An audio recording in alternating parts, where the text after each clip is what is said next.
Hey y'all, it's Kara. This is kind of a last second video. I wanted to talk about everything I'm really excited to read in September, even though it's still not the end of August yet. Well, it's the end of August, but August isn't over. I'm fresh out of ideas, so we're gonna do the September TBR. Tonight I'm enjoying a nice little white blend in my coffee cup because my little wine glasses, they're in the dishwasher. This is pretty good. I actually recently signed up for a wine subscription service box, and it's the best decision I've made in a while. I'm trying to turn like wine drinking into actually like a productive hobby and try to pick up on notes. I'm not getting anything but white wine off of that last sip, but maybe I will get better with time. Before we talk about the books, I want to talk about my sweatshirt for just a second. I've had it for a while now. I bought this from my friend's Redbubble shop. I think it's Redbubble. Anyway, Amy Myers, she's a graphic designer. They make these awesome prints, like art prints, and I got mine on a little blue hoodie, and I'm in love with it. It is so soft. If you can't see there, it's like a stack of books with a little butter and syrup on it, and they look like pancakes, and Amy's so talented. They're actually one of my very first booktube friends. I'm going to link all of Amy's like social links down in the description. Please go check them out because just a really cool person. This TBR is going to be a pretty lofty goal. I don't know how many books I have here on the TBR, but it's more than 10. I probably won't get to all of them, but I do think it's fun to let you know at least what I'm really excited about reading and what's on my radar. So I do have a lot of new releases for this TBR. I'm going on a few different business trips in September, so those will be great opportunities for me to read and for me to listen to audiobooks too while I'm driving. So I don't really know if I have any audiobook options here from the physical TBR, but once I get through all the books that I own, I'm going to look through the Libby app and also maybe Scribd and see what's jumping out at me that I might want to get to in September. I just drastically changed the angle because I wanted to slump down instead of having to like sit up like this. All right, let's get started. Recently, I put up a 5-star predictions video where everyone voted what they wanted me to read in a 5-star prediction vlog. I'm going to link that video in the cards, in the description also, if you want to go check it out. I have picked the 4 most voted on books for that video, but if you want to go watch the video now, leave a comment with a new vote, I might add a 5th book to the vlog. So you voted. The books for that video are definitely going to be How to Kill Your Best Friend by Lexi Elliott, Razorblade Tears by S.A. Cosby, Fierce Kingdom by Jen Phillips, and also The Plot by Jean Corlitz. I don't think I've even heard the author's name pronounced yet, even though I've seen The Plot everywhere recently. So if you're curious to know what those books are about and why they are 5-star predictions for me, you can go ahead and check that video out. And also, if you want to vote on a 5th book for that vlog, I'll be checking the comments to see what has the 5th most highest votes, you know. Okay, anyway, let's move on with the rest of the TBR because I really am excited about Velvet Was the Night by Silvia Moreno Garcia. I really enjoyed Mexican Gothic by this author. I buddy read that with Jess from Books Past Bedtime last year, and she so kindly, so thoughtfully, so selflessly sent me this book last week so that we can buddy read it this year. We're gonna continue our Silvia Moreno Garcia buddy reads. This is a historical fiction mystery noir set in Mexico City in the 1970s, and it's following this young woman named Maite, and her neighbor disappears, and then this girl's like, well, let me try to find her. Let me do my own little investigation here. But she's not the only person looking for Lenora, who is the neighbor. There's also this man named Elvis who works for a crime boss of sorts, and he is also looking for Lenora.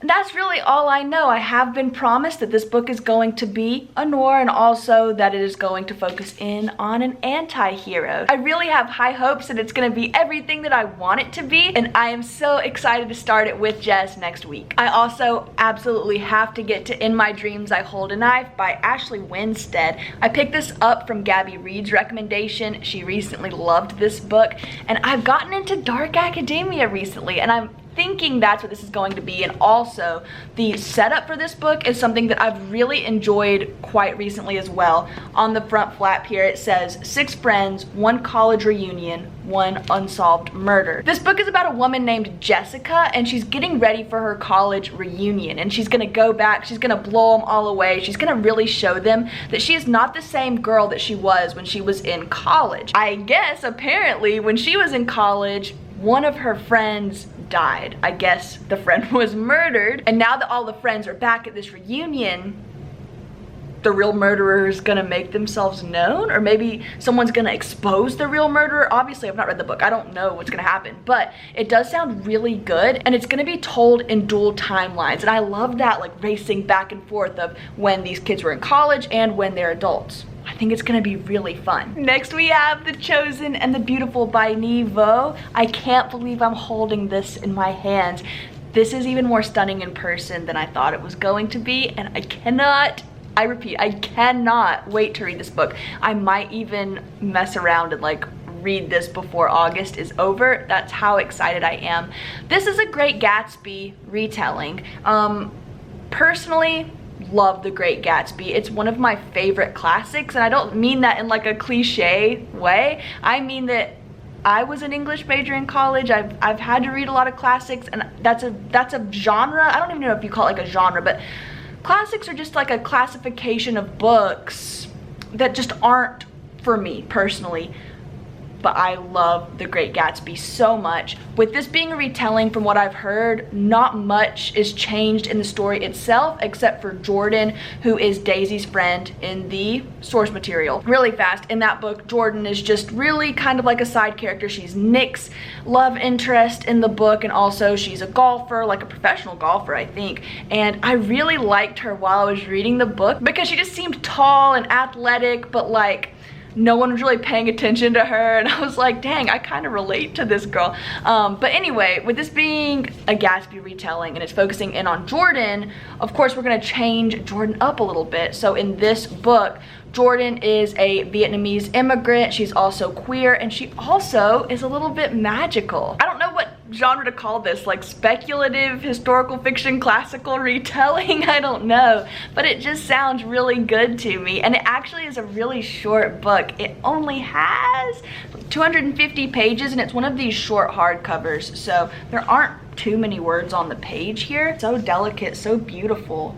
I'm just in love. I can't stop looking at it. I did a horrible job of explaining this book last night. All I meant to say was that at the beginning of the book, it's about this woman who is addicted to drugs, who passes out in her apartment and sets a fire in her apartment. And the fire ends up killing a young boy in her apartment building. So of course, she not only has to live with that guilt, but also she has to go to jail. And I think that I pick up the review okay from there. So once this woman is in prison, she thinks maybe the walls start talking to her, but then she realizes she thinks it's this little boy who was killed in the fire talking to her, but also telling her that she didn't kill him. So is it a ghost? Is it this woman's psyche telling her, like, doing whatever it can to try to fight for her survival and like telling her what she needs to think in order to cope? Obviously, I'm gonna have to get a little bit more into the book to see what the big picture of the mental health rep is like in this book.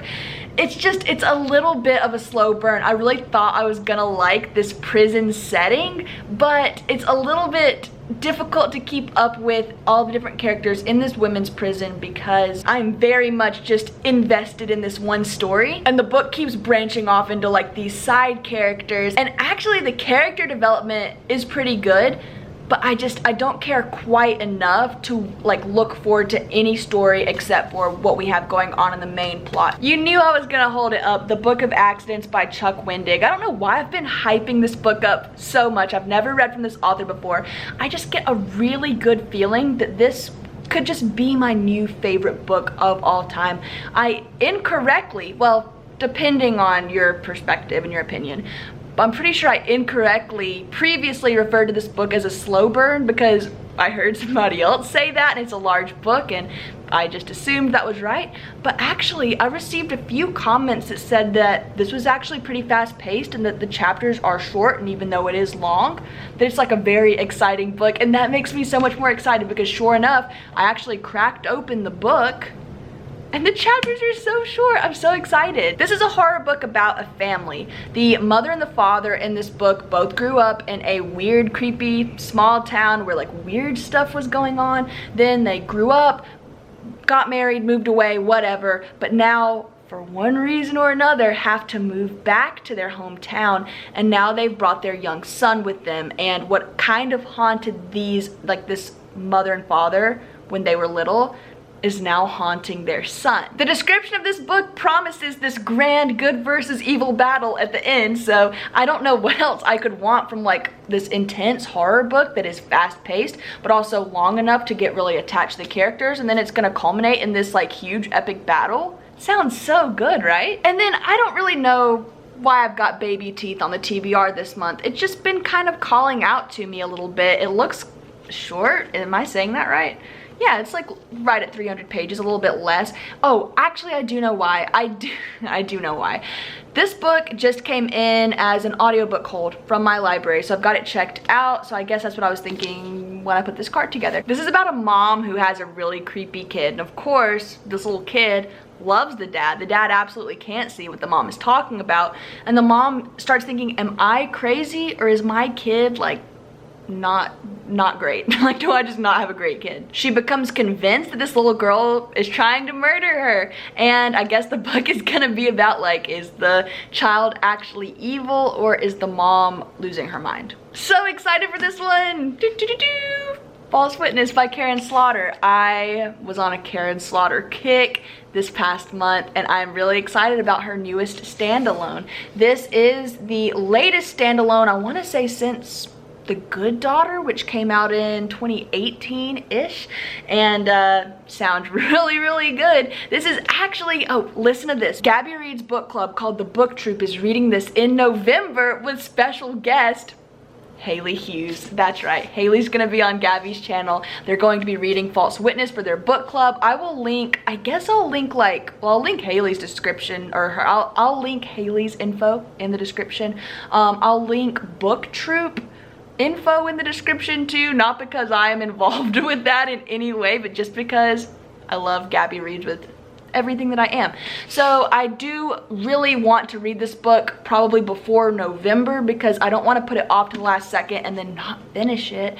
It's a big old book, you guys. I've never had a big Karen Slaughter hardback before. I have the little hardbacks, and then I have the paperbacks. I've only ever thrifted a Karen Slaughter book. I've never just gone out and bought one. My mom bought this for me. Thank you so much, Mom. The front of the book says, "He saw what you did. He knows who you are." And we have woman running on the front. I do think this book is going to explain a sister-sister dynamic like all of her other books. No, I'm just kidding. Well, oh my gosh, this is set in the modern day. This is set in the present. How didn't I know this? Look, I hate to do this to you guys because I always try to just explain what a book is about, but let me just read this flat because my mind is blown right now. All right, here we go. An ordinary life. Lee Collier has worked hard to build what looks like a normal life.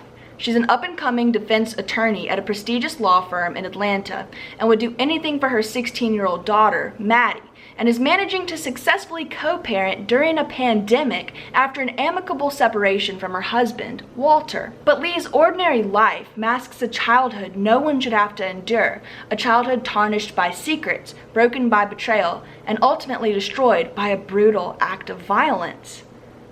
On a Sunday night at her daughter's school play, she gets a call from one of her firm's partners who wants Lee to come on board to defend a wealthy man accused of multiple counts of rape. Though wary of the case, it becomes apparent she doesn't have much of a choice if she wants to keep her job. They're scheduled to go to trial in 1 week. When she meets the accused face to face, she realizes that it's no coincidence that he specifically asked for her to represent him.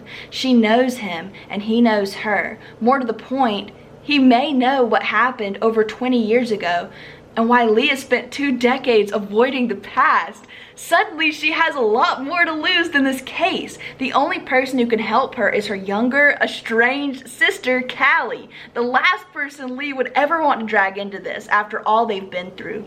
But with the life-shattering truth in danger of being revealed, she has no choice. What? That whole, like, reading the description just took me on a journey. Do I need to start this book immediately? Oh my gosh, Karen, why do you keep doing this to me? Also, please go follow Karen Slaughter on Instagram. I found it the other day.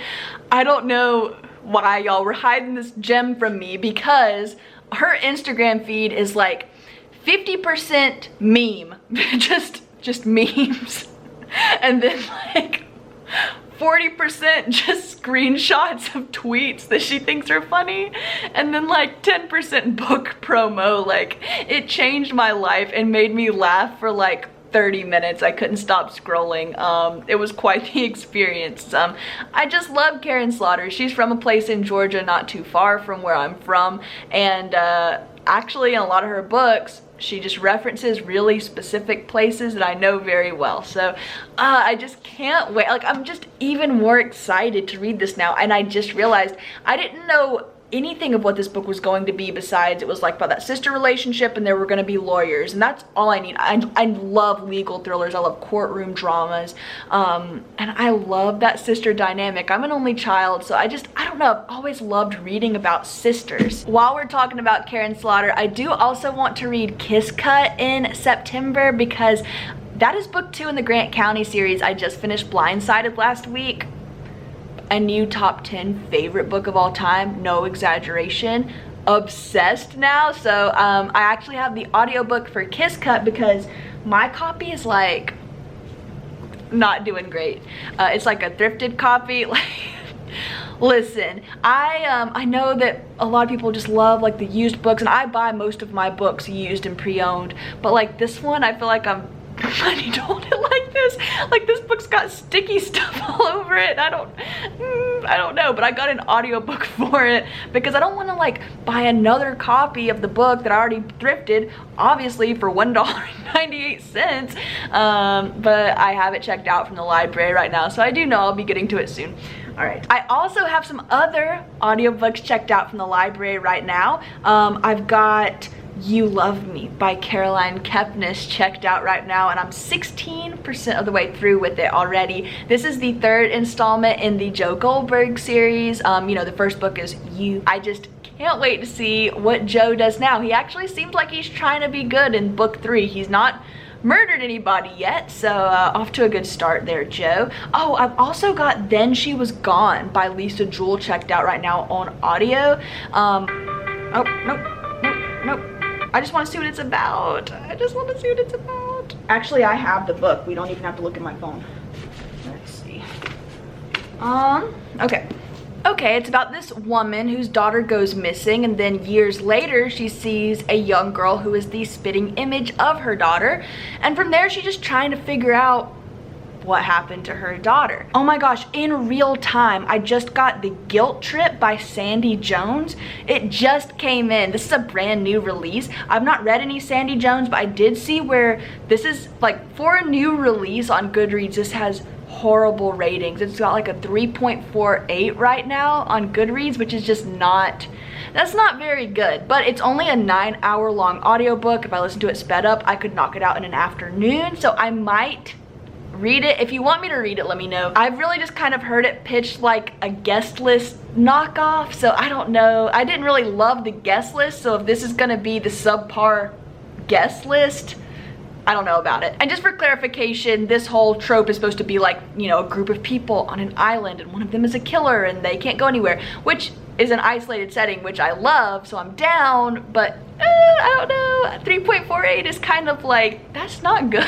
Like, oh my gosh, you guys, another haul just came in. Pieces of Her by Karen Slaughter, which is the only standalone I've not read besides False Witness. It seems that this book is gonna actually follow a mother-daughter dynamic instead of a sister-sister dynamic. That's really interesting. This sounds so good.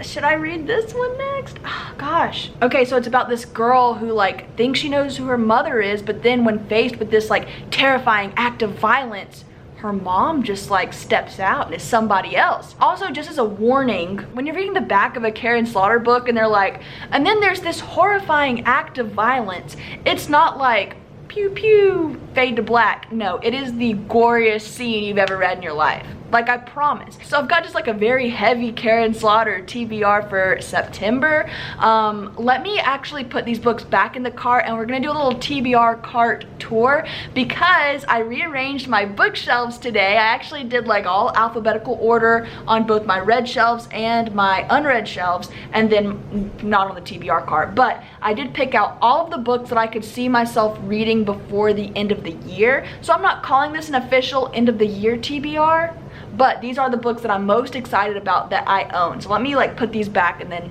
I'll show you. Okay, so here's the cart in all of its glory. I'm gonna do my best not to shake the camera, not so much for you, but more for me. I'll get sick while I'm editing if we have shaky cam. So we already looked at the top row here.